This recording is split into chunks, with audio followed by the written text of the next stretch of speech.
yan. Kasi ito parang Breeding ground. breeding ground for corruption. Kababata For future corrupt public officials. na. Kasi Nakakalungkot pinakikita naman naman. ng mga yun, independent po yan, di ba? Yeah, Ayon sa correct. batas. Pero Non-partisan, supposedly. supposedly, pero tingnan mo, pag eleksyon, sino ang nagmamalasakit? Ang mga mayor. Kasi pag nakuha ng mga kabataan, assured nila sa darating na eleksyon. So, saan kukunin ngayon yun ang binibigay sa mga kabataan? See? Kaya it's not, nung noon sinabi ni Rizal ng social cancer, ito hindi lang this is, as you said, Director, social evil eh. It's a really great evil, no? And it permeates the whole system of government, is system of the whole ng ating sistemong kulturang Pilipino, no? Yun na nga pati simbahan na napasukan na nga, no? Yun nga yung malungkot, di ba? Yun nakakalungkot, no? Kasi supposedly, di ba, parang kung halimbawa tinanggap na ng mga Pilipino na ang gobyerno ay ganyan at talagang tumatanggap ang mga governor at mga mayor, kung pati yung mga faithful natin ay tatanggapin din nila na bahagi yan ng buhay din at ang mga pari ay nakokorrupt din naman pala, paano na lang yung faith? Paano na lang yung pag-asa? Hindi po ba? Pero balikan po natin yan after the commercial break. Huwag po kayong aalis. Babalikan, so to speak.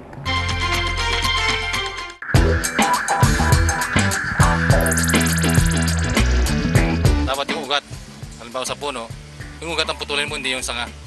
Para tuloy na masugpo ang wedding. Nag-witting rin ako, tumatay ako ng witting eh. Hindi ko na masagot po yan.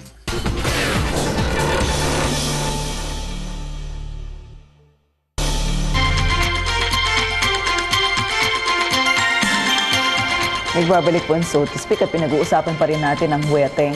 I wish we had the luxury of time para pag-usapan natin on and on itong paksang ito dahil masalimuot po siya at marami siyang iba't ibang anggulo, di ba? Kasi ayoko naman na parang lumilitaw na masyado tayong moralista o kaya iisang punto de vista lang ang ginagamit nating panukat o pansuri dito sa usapin na ito.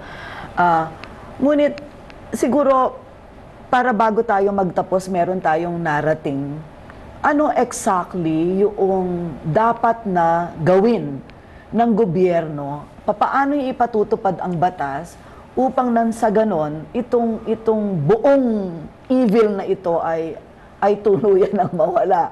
I don't know if you still have any optimism left in your person, Director, when it comes to putting a stop to the wetting operation? Sa ngayon, lumalakas ang tinig ng marami sa ating mga pinuno o tagapamuno, mga tagapangasiwa, na mabuti pang gawin ng legal yan. Ngunit hindi ko masasabing yon ang opinion o kagustuhan ng aming kagawaran. Sa isang banda, pakaisipin natin na maraming konsiderasyon ang dapat tingnan mabuti at dapat din isalang-alang yung kapakanan, lalong-lalo pat gusto nating magkaroon ng matiwasay na pamumuhay, no? Kung sa panukala ng mga pulis, kailangan masupil yan, nais nila na bumalik sa policy directive ng panahon na Chief PNP si ngayon Senator Panfilo Lacson. Ang sa kautusan ni Senator Ping Lacson, strike one lang, tanggal na ang Chief of Police. Sa kahit anong lalawigan, pag mayroong dalawang pagkakataon ng strike one, tanggal ang Provincial Director. Sa isang rehiyon, sa isang pagkakataon na mayroong dalawang probinsya na mayroong nangyaring ganon, no? Tanggal ang Regional Director. Sana kung mapapasigla ang ganong kautusan at ipapatupad ng ating kapulisan, maaaring ito'y magbigay sigla sa pagsupil sa bawal na sugal. Meron pa po bang mga pulis na hindi hawak sa leeg ng mga nag-ooperate ng weteng? Ang totoo niya na kung mahirap hanapin, ang mga mayor na tumatanggap, mas mahirap hanapin yung mga ganon. Ayon na rin sa ating mga kababayan, alam nila na hindi naman mananaig ang weteng kung walang pag-uugnayan ang mga yan. Pero posible ho ba na sa isang lugar wala talagang weteng kung gugustuhin ng namumuno? Kung gusto. Totoo. Tama yun. Pwede. Halimbawa, sa bayan ng, noong ako'y naglilingkod sa Lambak ng Cagayan, sa bayan ng Cabarogis, napatunayan nila na kayang supilin ang weteng. Kasi sa national television, a few days ago, napanood ko si Hernani Braganza, mayor ng Alaminos City. City sa Pangasinan, na Secretary General ngayon ng League of Cities of the Philippines, laging kausap ni Mayor Oka dito sa kanilang mga programa. Ang sabi niya, walang weteng sa Alaminos. At ang weteng ay hindi ko papayagan na maganap dito sapagkat yan ay masama, hindi makabubuti sa mga mamamayan. So, is it, Pwede kapag sinabi niyang ganon, ang mayor mismo ang nagsabi. Kasi meron po kayong sinabi na mga mayor, hindi lamang pinapansin. So parang live and let live, parang ganon, di ba? Tama. Pero there are also leaders who can actually say, no weteng in my territory, in my place. Magagawa yan kung gusto niya. Magagawa. So it really takes a lot of Political will. political will, courage, and the moral Ascendancy. ascendancy. Kung hindi ka tumatanggap, necessarily, it goes without saying na kaya mong panindigan. Kayang panindigan.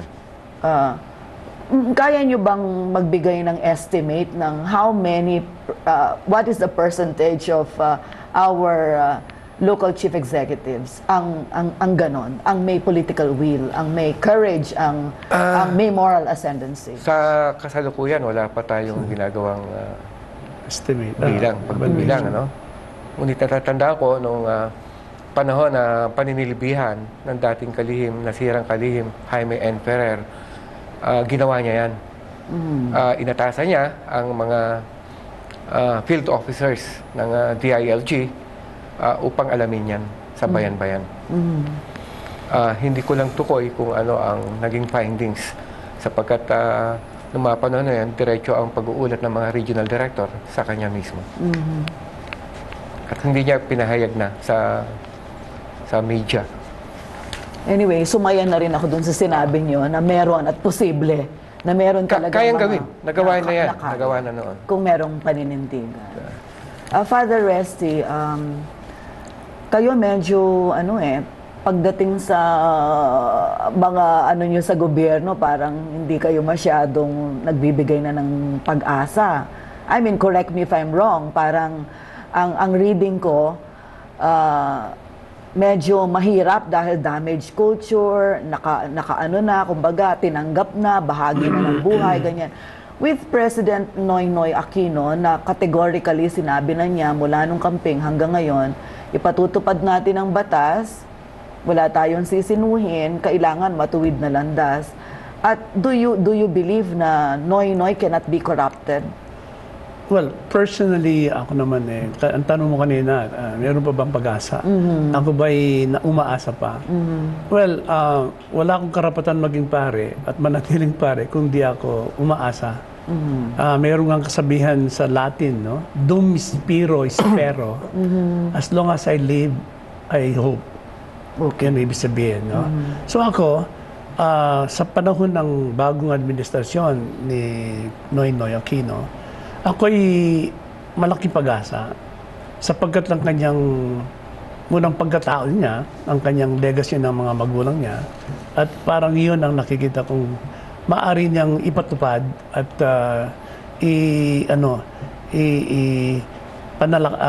patotohanan at panindigan, no? Pangalawa, siguro dito dapat manindigan ng mamayang matutuwid sa isiniwalat niyang ang kanyang administrasyon ay isang patungo sa matuwid na daan.